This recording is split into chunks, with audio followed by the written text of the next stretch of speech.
You're now listening to the Bomber Podcast. Hey guys, welcome back to this week's version of the Bomber Podcast. We're super excited about having Nyree White here with us today, and welcome to the podcast. Thank you so much for having me. You got it. So you have a bunch of really cool stuff going, and you were in here a couple weeks ago, and you shot some video for your new project you got coming. We're going to get into that and talk about all that. We're going to talk about some softball related, mostly pitching, because that's your thing. Yes. Right? So we're going to do that, and we'll ask you some personal questions about your career a little bit. So let's start there. Let's talk about your career. Now, I know you played for Tony Rico and the Firecrackers. Tell me about that. Tell me what Tony was like back in the day. Oh, man. Well, he was Yoda then, and he's still Yoda now. Oh, he's Yoda. Yeah. He definitely changed my whole perspective on the game, and I came to that team after my sophomore year of high school. I had already committed to Stanford at that point. I already had my scholarship, but my perspective on the game was a little bit off. It started to feel a little bit more heavy all the time. I was like a job, maybe? Yeah. A great job. Good job to have at 15, but I wasn't performing to the best of my ability, and I sort of lost my love of it. And just a complete perspective shift on not just what the game is as part of your life, but how to go about performing at your best, sort of a different system of going about growing as a player. And I absolutely loved playing for him. I really believe that he changed my life, and so much of what he taught me is a huge part of what I teach to my pitchers now. Yeah, no, I stole a bunch of stuff from Tony along the way too. There's no doubt. We played against him for so many years, and we were really trying to climb that ladder of getting, really just kind of getting on par with some of the best teams in the country, and he certainly is and was at that time as well. And he was always super friendly to me. He didn't have to be, so I can appreciate probably as a player that was probably pretty good, getting a chance to play for somebody like that who made you maybe think about the game differently and different stuff and the way that went. Was he hard on you?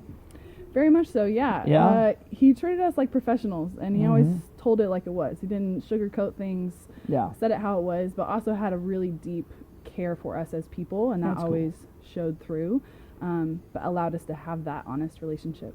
Yeah, no, T's one of the good ones in the game, man. He's so for the game. It's not about just the Firecrackers or like with us with the Bombers. He generally is excited to see me do well, you do well. People who maybe are not with him on the same team. It's really cool to see that. But so from there on to Stanford. Yes. Tell me about your career. So Stanford was a great journey. It didn't necessarily go the way that I had thought that it would, right? I had always been one of the top performers on all the teams that I had been on, and then you go and it's just all, you go from the lake to the ocean, and it's a whole other beast. And to this day is probably one of the best choices I've ever made, because I made that choice for my education and for the people who were at the university. And when I was on my visits, that's what stood out to me. I tried very hard to get real answers out of the student athletes that were there at the time, and that was one of the things that kept coming up was the people and the diversity and sense of everyone has such a unique story, and to perform at that level academically and on the field, it takes a certain level of adversity throughout your life to get you prepared for that. And so that, like my roommate at Stanford, who wasn't an athlete at all, and who owns her own marketing firm now, and just all the different unique experiences I had in the classroom as well as on the field really shaped me as a person. Yeah, and how competitive was going from travel ball to playing in the pack? That had to be different. Oh man, yes, it was. And I think when you're growing up, everyone really cares a lot about developing you as a person and getting you to your goals. And when you get to college, it's so not about you. And it's like either you keep up or you That's a tough transition for people, because they think it's always about them. It is so not about you. Yeah. It's so not about you. Either you get with it or you get out. So it's tough. I tell our players a lot that all the time. Like, I think that they get lost in the recruiting.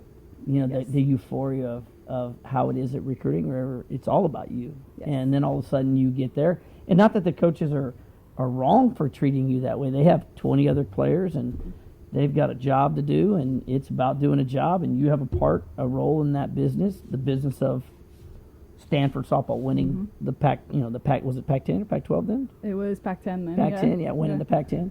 So, so I think a lot of times, I think that's a lesson. I think it gets lost sometimes. I think players get to college and they're shell-shocked that it's not about them anymore. So it's interesting you brought that up because that's real. Yeah. And in growing up, too, so often we're given situations that are meant to teach us lessons that we will need for down the road, right? It was like, I was reflecting the other day on playing time. I get asked about playing time all the time.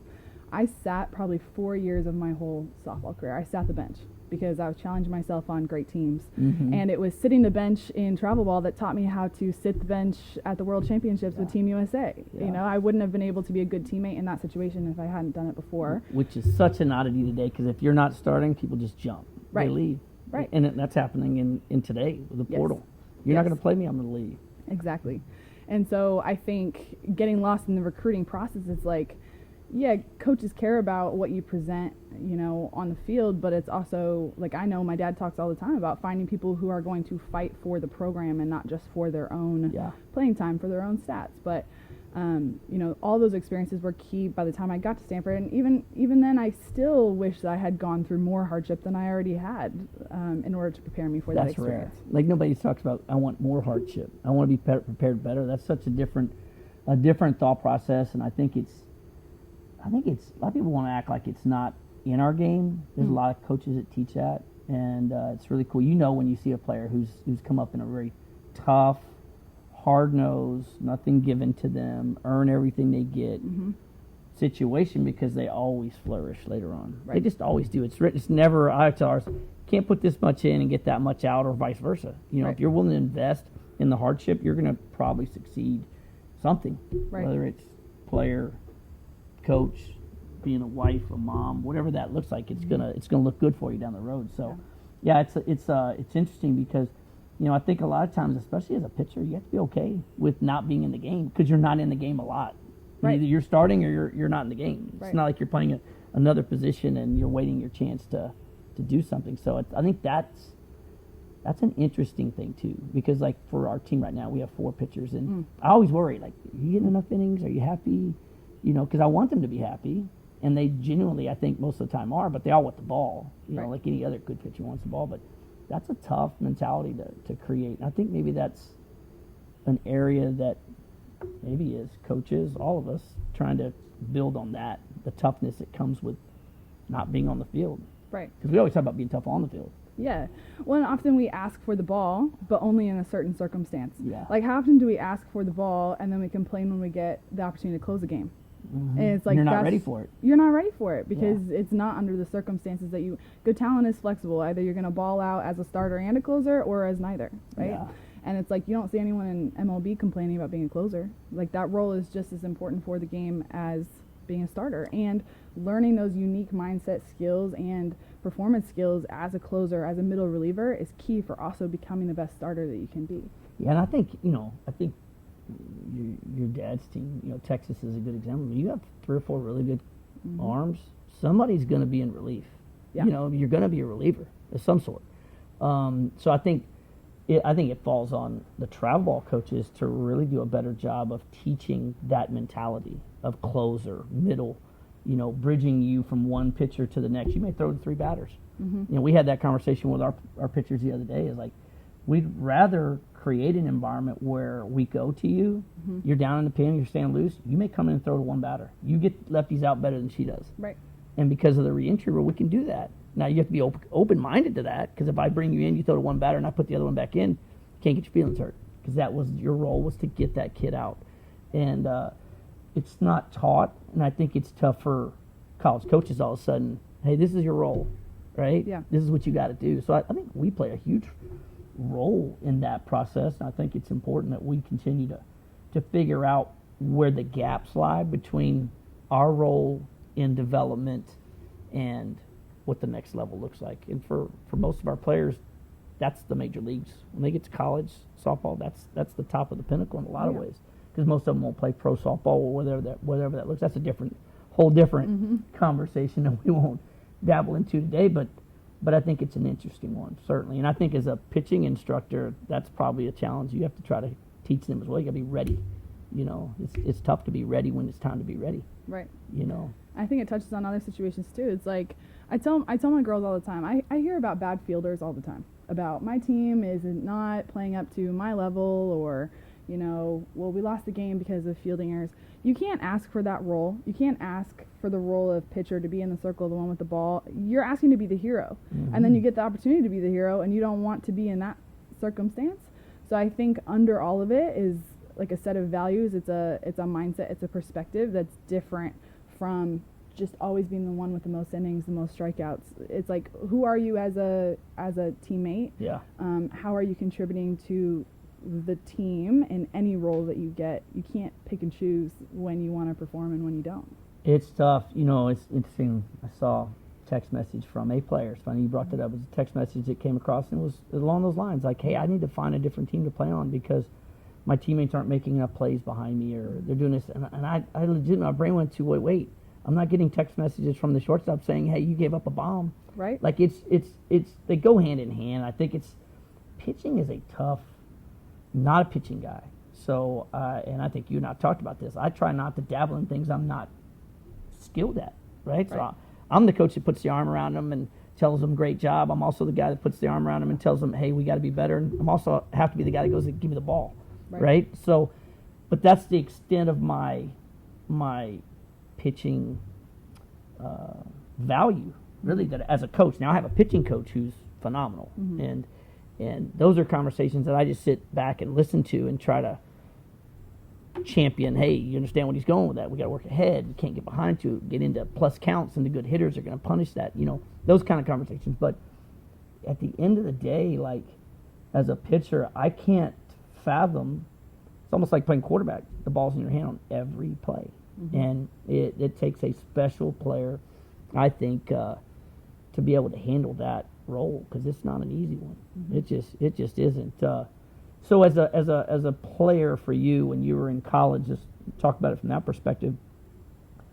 What are some things you could pass to younger players that helped you get through? Like, you're in an inning and you can't get anybody out, mm-hmm. and the umpire's not giving you the zone you think he should give you. Like, he's not giving you the river, but you feel like he's giving the other pitcher the river. Mm-hmm. What would you say as a coach? What are you telling those pitchers when you have to walk out in the middle of an inning and go, I'm not taking you out. This mm-hmm. is you're the one I got to lean on here. How much time do we have? Like, this is a loaded question. I could write a book on this. I got you. I guess overall it's about adaptability, right? And making sure that we know exactly what our job is. Our job is not always to get strikeouts. Mm-hmm. Our job is to get hitters to hit the ball badly, right? And thinking that way, you can become a lot more flexible, right? So it's like, number one, we have to have a dominant pitch. Mm-hmm. Your dominant pitch has to be on. But what if I have 7 pitches?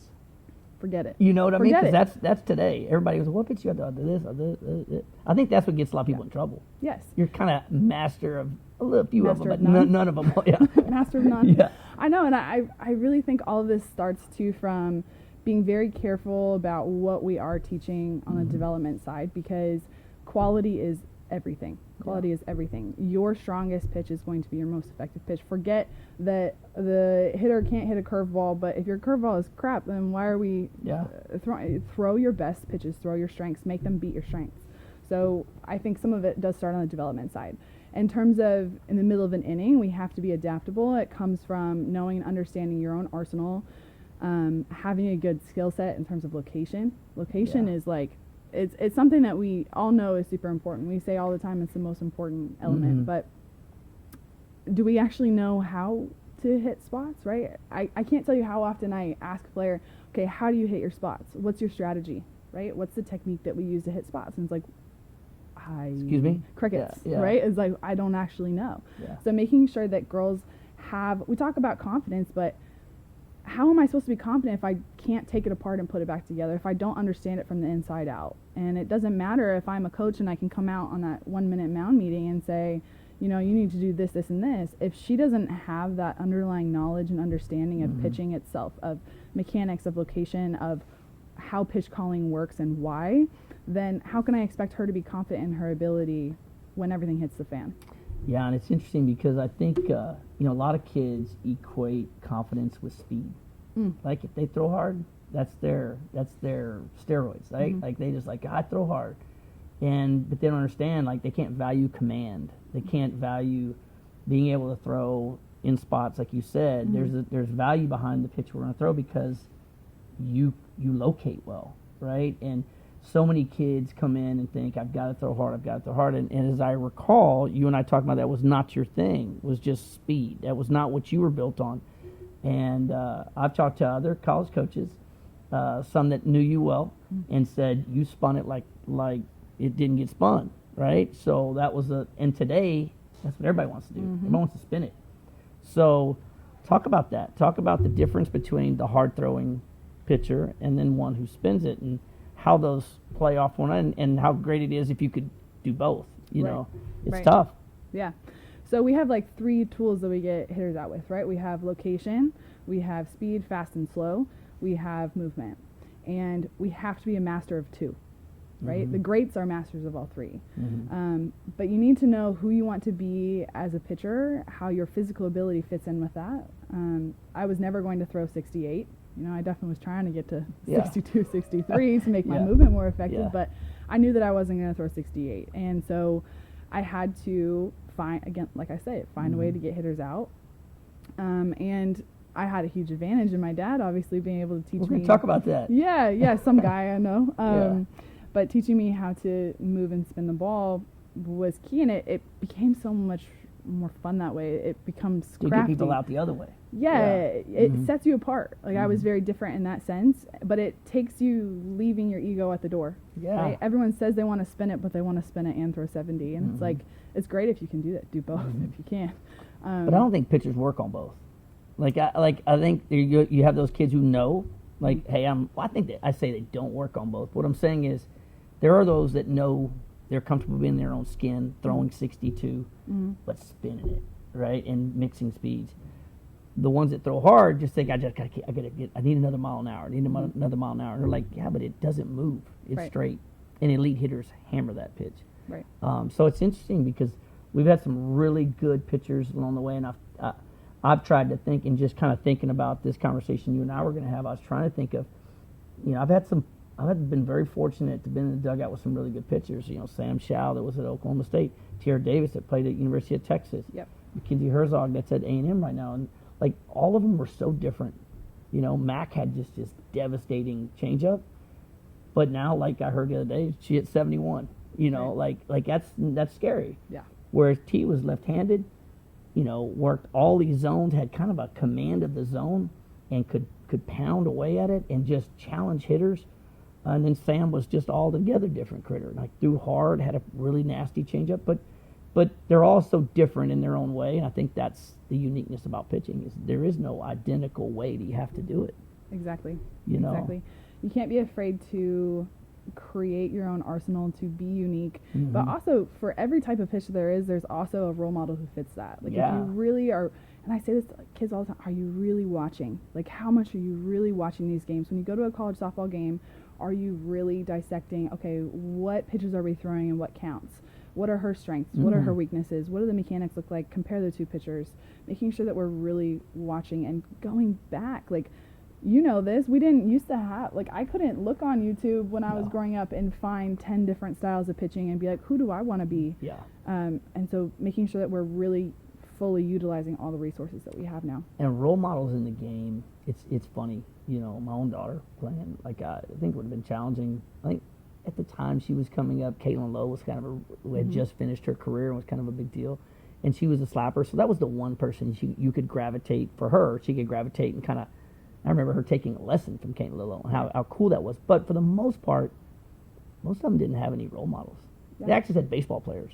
You know what I mean? Yeah. Because it was on TV so much, you just kind of gravitated to watching baseball. But there's no excuse anymore. I mean, there's softball on during softball season. You can't turn on the weekend and not see a game of some sort. And there's a pretty good chance your favorite team is playing on the Watch ESPN app or whatever that might be. So you've got the resources to do it, or go back, like you said, YouTube.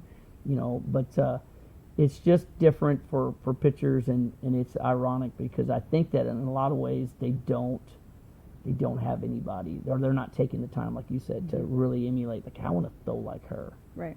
And so often we're looking for answers outside of ourselves, right? We're looking for someone to tell me who to be, how to throw, all of that. And it's like, you have everything that you need. If you have the internet, you have a phone, you have people who are willing to support you enough to play this game in the first place, like, you can figure it out. And that's ultimately the inspiration behind my business name, is that my dad taught himself how to pitch in New Zealand against a brick wall on his own by going to the field and watching the greats, Peter Herlihy and all of them, Peter Meredith, and copying them.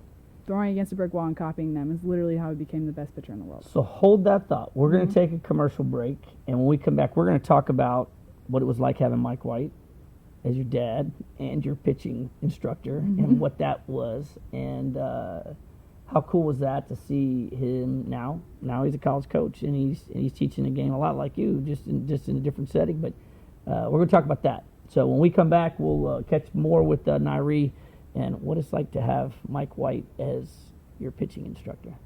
Be right back. Hi, I'm Nyree White, and this is the Pitching Blueprint. I wanted to create this program because I've met so many young pitchers all over the place who love pitching. They're super passionate about it, and they're willing to do the work. They're willing to take on the responsibility of carrying their team in the circle, but they don't always know what to do. And I was really fortunate growing up that I had access to really good information, to a trustworthy source of information and guidance. And I think that you deserve the same thing, regardless of where you live. I want you to be able to know what to do, because it's hard enough. Like, pitching is one of the hardest things that you can learn to do. It's not an easy thing to learn to do, and it takes a lot of patience, it takes a lot of time and a lot of effort. And I think that when you know what to look for, it's really empowering. I get asked all the time about confidence. How do I build confidence into my pitchers and into my players? And I think some of it is knowing what to do, knowing what to look for, feeling like you know what you're doing even when stuff goes wrong, and feeling like you can master your craft when you put in the work and you know you're going to get it back out. That's a really empowering feeling that I want to be able to give to you. All right, so we are back, and again joined by Nyree White. So when we left off, Nyree, we were moving towards talking about what it was like to have Mike White as a dad, a pitching coach, all that good stuff. Bucket dad, I'm sure he sat on the bucket and caught you plenty. Talk about that. Well, how cool was that, or how tough was that? And sometimes it's tough being a daughter. I know this, my own daughter. It's tough having a dad as a coach. And talk about that experience and what it meant for you as a player. Right. Well, I certainly. Or how it shaped you as an instructor too now. Oh yeah. Well, it certainly had its advantages, right? I had a huge leg up in terms of, not only did I have access to information, but I had access to a role model who was actually doing it themselves. But it was also interesting. It does come with a lot of challenges too, and I had to learn how to, like, pick my pile of problems. I would rather have that pile of problems of having a lot of expectations on me and having someone who could call me out, and having my dad as my coach, those problems. Fix your grip on the ball for you, and put your fingers like this. Oh yeah, I would rather have those problems than not access to information or a role model. So very, very fortunate in that sense. But it was also when he was going from his playing days into coaching days, and had all of this knowledge, but hadn't necessarily taught beginners before. And so I'm 8-9 years old in the front yard in Sioux City, Iowa. He was he owned a Palladian sports store at the time. Had never coached softball before, and I was sort of the guinea pig. We just figured it out as we went, and he had to learn how to communicate what he was doing, right? What he had sort of naturally done his whole life, self-taught, and communicate that with me when I had often no idea what he was talking about. And we did a lot of stuff that didn't work, figured out a few things that did, and especially the techniques that really helped me to feel what he was doing naturally without having to try so hard. It was pretty effortless for him, and took a lot of effort on my part. So we figured it out, and communication was the biggest thing. But so did you grow up at the ballpark watching him play as a kid? Did you get drug around and you're sitting in the stands watching your dad play when he was a player? Yep. Grew up in the men's fast pitch environment. Absolutely love men's fast pitch to this day. I think it's really special and unique. And grew up in the bleachers, in the beer tents after games with all the, ice bags on players and meeting people from all around the world is a really cool experience. I begged to learn how to pitch since I was 4 or 5. He didn't teach me till I was 8 because he wanted me to learn how to hit and field and play softball first. Get a hand big enough to grab the ball. That too, yeah. So, yeah. That's cool. So, like for him and you getting the chance to watch his evolution into now coaching one of the premier teams in the country and going from what you described, him, his playing days to the front yard of Sioux City, Iowa on a bucket to now he's coaching the University of Texas. Like, what's that been like? How cool is that? I don't think I could be more proud, to be honest. And I think the thing that has stood out to me is, I'm pure and simple, the work ethic and the degree to that he studies his craft. Not just pitching, but coaching, leadership, communication, business. I mean, his bookshelf is huge. And being around that type of environment, of being humble enough to continue to learn, it's been incredible to watch. Also a ton of struggles along the way that you don't see. And that was humbling for me to see. You cannot have the peaks without the valleys too, and being able to see what that really looks like in real time, the doubt, just all the weird things all that goes happen with along it. the way. All that goes with it. How do you think he's adjusting to Texas? He's doing all right. No, we're making a home here. It was really, really hard for us to leave Oregon. I'm not going to sugarcoat that. It was really, really hard. I saw it, like, it literally broke his heart. And it was really challenging, but it's been really cool to see him kind of build it all up over again. And he's one of the most humble guys I know. I think a lot of people after watching him on TV somehow think that he's arrogant, which I find hilarious because he is an extremely humble guy. Sure. And I think getting to start over again was also humbling for him, but a good way to put into practice everything that he's learned over the last 10, 12 years. Well, and the barbecue's better in Texas. Yeah. People are really kind here. The support that he's gotten at UT has been incredible, from the athletic department and just on the administrative side. That's really cool. Great. He's gonna do really well there. University of Texas. I tell people this a lot. Our program's fortunate. We send kids there. We have sent. We've got some more going, and hopefully we'll have more after this crop. But at the end of the day, kids grow up going like this and like this. That's what they do. And so every dream, I would think, mostly for most softball players when they're young, starts within their brain that they're going to play for one of those two schools. And the softball's good in Texas. It's really good here. And I think a lot of people maybe didn't know how good it was. Maybe even him. I mean, he might even say, hey, it's better than maybe I thought or whatever. But obviously I wouldn't put those words in his mouth. But I think a lot of people, they get here and they look at the quantity of talented players in Texas and they're shocked. Like even friends of mine that don't coach in Texas, that coach out, obviously outside the state of Texas, they're taken back like, dude, there's a lot of really good players here. And there really is. So I think it'll be exciting to see the emergence of what he does at Texas and the exciting things that are happening at A&M and all the different things that are going on. This state is going to be in great hands when it comes to softball. I think that's really cool to watch. So as we go, you are involved in the package deal also, right? Yes, so tell me about that a little bit. Obviously, there's a lot of people that are familiar with that, but tell me about your involvement with the package deal and what that's been like and some of the cool things y'all have coming up and all that good stuff. Absolutely. Well, one of the first things I learned in my playing career is whenever you want to do something, find the people who are the best at it and copy them or learn from them. And mentors was the first thing on my list when I decided this is what I wanted to do first thing. And Jen, Morgan, and Amanda have been incredible mentors to me, not just as coaches, but also in terms of business and how to translate my playing experience, my skills into a business. And just the vision that they've had with this whole thing, I think they make it look really easy, but seeing the other side of it and how much work it actually takes, and how much inspiration, vision, faith it takes to stay the course with something as large as the package deal is really impressive, how they work together as a team. What's crazy is I remember back when they first started, right? I had I think they did a package, no, not I think I did. They did a package deal camp here for us. And I remember it was in the very beginning stages. It was all this excitement, but at the same time, you're wondering, what's this? Is it just somebody else doing another camp or clinic? That ain't what that is. That is not what they have built. And they've almost built a lifestyle and a culture for young female athletes to be able to experience the sport in a really unique way.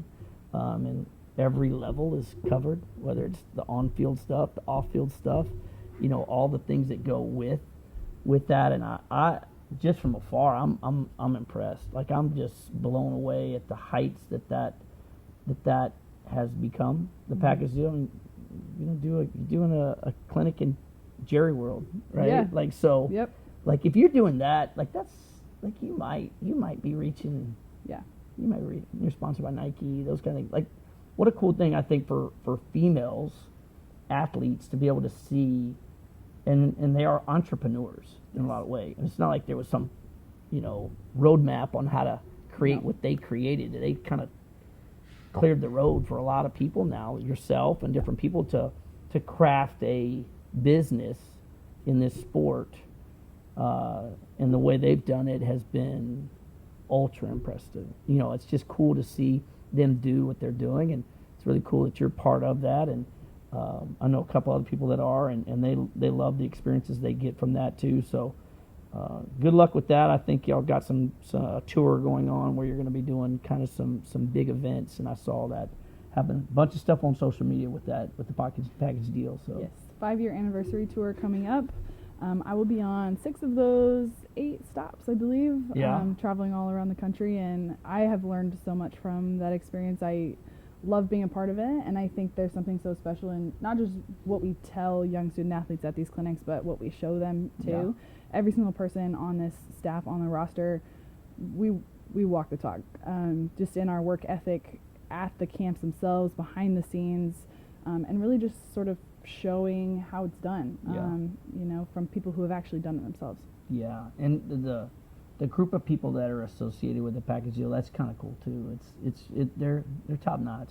Yeah. And so it's really neat. So now this is venture. We've gone the road now to. I want to talk about your pitching blueprint and brick wall softball. You kind of gave us a little bit of history on the name and where that came from, but tell me what you got going on, because I'm pretty excited. The stuff you shot here, now I'm seeing it in action on your website. So tell people who don't know about it what it is. Yeah. Brickwall Softball is my online program. I'm sharing a lot of information on social media to make pitching information more accessible no matter where you live. I grew up in a place that was not a softball hotspot at all, Eugene, Oregon, and making sure that pitchers have access to role models and hearing firsthand, what it really takes to get the job done. The brand is really about ownership, making sure that we're driving the bus in our own pitching journey, that we're, mentally preparing ourselves with resilience, with being a well-rounded athlete, all of those things. The online platform, the Pitching Blueprint, is my mechanics program that I use in person with my students.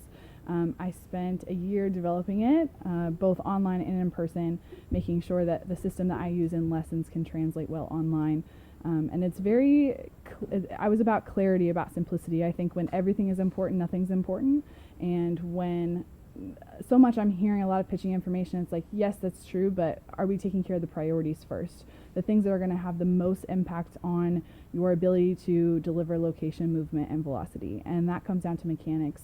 Also with injuries, I'm seeing way too many injuries, and so I wanted to get that mechanics program out there first. I'll be putting a ton of different programs out there over the next couple of years, but mechanics was the first priority for me because it is the foundation of everything. It was really cool because I got on there, obviously me not being the pitcher that I'm not, but I got on there and it was really taken back on, one, the simplicity of it, and it was very organized, right? Yes. Started with your core and into your warm-ups and different things. And so I think for the pitcher who, like you said, doesn't have access to a really accessible pitching instructor or pitching coach, this is going to be phenomenal for them, right? Now, do they have access to you by communication with email and different stuff with you? What does that look like for a pitcher? Great question. There's a Facebook group that goes along with it. You can ask any questions. You can post videos for my feedback.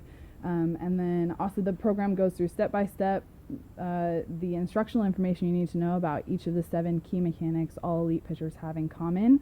So breaking it down when you put them all side by side, these are the things that they all have in common, how you can put your own signature spin on it while still using those key building blocks. And then we go into video analysis of a bunch of different elite pitchers so you can see what that looks like in real time, how it varies from pitcher to pitcher, but again, the things that are the same across the board. And then I do offer video analysis for pitchers as well, so you can get feedback from me specifically about your individual pitching. And I really just try to put everything that I know to be true in there. I come from a science background in terms of my education. I was big into psychology, and I worked in research projects after school, and that really plays a huge role in my in the way that I teach pitching. Is just I try to look for evidence for everything that I teach, and making sure that it's clear, it's simple, and that you can really make it your own as well. That didn't happen overnight. Like the extent, how long have you been planning this? Like how long has this been in the works? Because the detail in it is impressive for one, but there's a lot that looks like it's went into that. So tell me, how long has that been in your head, and how long did it take to go from your head to what I looked at? Thank you. I really appreciate that. Yeah. About a year ago when I moved here, I had that vision for putting things online because I had pitching students in Oregon, and I wanted to leave behind something that they could continue to learn from. So I had that vision a year ago, and so many things had to happen for me to be able to figure out exactly how I wanted to present that information, and also continue to work in person with a huge variety of students to make sure that it's going to work across the board and get results for people. It really is about results. Like I don't want to provide something that's not going to create true transformation. So, but honestly, it's been about 20 years in the making. This is all the things that I was really privileged to learn from my dad and from Tony and from all the incredible pitchers that I've played with. Our conversations in the dugout, and I've also been coaching pitchers for 10 years. I started in high school in the backyard. And just a decade of refining that process and figuring out what's going to make the biggest impact, how to make changes, more effectively. And I think that is honestly a huge deal. It's not just about mechanics. I think when we talk all the time about confidence, about how female players need more confidence. And I don't know how to produce confidence better than to give someone a huge toolbox and say, you know what you're doing. Here's the information, take it, run with it, figure it out, and you can do it. It's sort of like a recipe. Like you can kind of hack it if you know what you're looking for. There's some accountability in there too, though, because it's right here. It's right here. If you'll take advantage of this, it's good for you. You know, a lot of people want us to grab their hand and lead them to the glory, and it doesn't always work that way. So we'll be super big supporters of that, and obviously it's one of the things we've started already in the process of sharing with our players that they need to take a hard look at this, because I think we talked about it too before, though. I think pitching is such a difficult thing, and we talked. I was talking with the Blast people a couple weeks ago, and I liken it almost like Blast Motion. It's like if it's available to you and you don't take advantage of this, then you're not maximizing your opportunities. And I think that's the way I feel about technology. And that's the way I feel about when a resource is available to you, like what you've created.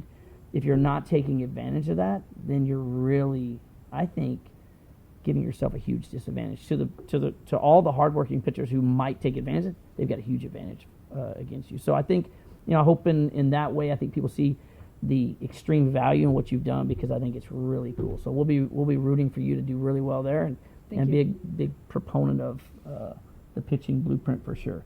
So the way we wrap up here on the Bomber Podcast is we talk about your most embarrassing softball moment. Oh, man. I missed this question on the list. I haven't prepared for this. You know what it is. You probably just don't want to tell us what the most embarrassing moment is. Yeah. When I was playing at Stanford, my dad was coaching at Oregon. We played each other in a little... I was going to ask you that question. Yep. Did you ever play against your dad? Oh, yeah. 3 times a year. Okay. And... they were at Stanford that year, and he picked my changeup. He probably would have picked it even if he hadn't seen me pitch for 10 years. I know. Picked it, called it, and we ended up losing the game on a double in the gap on a changeup. So wait a minute. Your dad picked your change. It's your dad. Yeah. I get him picking it. He's obviously, it's in his skill set. Very good. Yeah. But he called it. Yes, he did. No shame. all is fair in love, war, and pitching. See, I right? talk about that a lot. I'll kick my mom's ass in checkers if it came down to it. Yeah. I would do the same thing too. Like I will, because I want to win so badly. But your daddy. We talking about your daddy. Papa Bear did it. Yeah, he did. He called your change. Yeah, we didn't speak for 4 days after. I was going to ask you about that. How mad were you? Oh, livid. Yeah, No, couldn't wait, make no. eye contact. Just What about I'm done Mom? with you. Oh, she It went longer than 4 days. If Mom had to be really pissed. Yeah, she considered not even coming to the game. I think she knew it was coming. We're not surprised. He's pretty savage when it comes to competitive situations. I have a whole different perspective on your dad. When you will pick your own daughter's change and call it to beat her, Yeah. I like him even more. But you know what? I learned how to cover it up because of that experience. Yeah. I mean, Well, if you fool me twice. Hey, but the bad part was he didn't tell you how to cover it up before the experience. He didn't teach you that. Maybe he knew what was coming down the road. Here's the thing. He did tell me, and I didn't So it's really your fault. master it. It is my fault, exactly. So, So he didn't feel bad about it. No. He's like, I told her. no, Yeah, yeah. she didn't listen. I got it. Well, man, you get your changeup picked by your own dad, and he calls it on you. That's gangster. Yeah. I like it. Well, awesome time having you here today. It's really cool to hear about your new project, and I think you're doing some amazing things for pitchers in the sport, and so we can't thank you enough for taking time out to come down here and do this with us. This is a big deal for us to have you here, and we can't wish you nothing but success. So thanks again. Thank you so much. You bet. Thank you.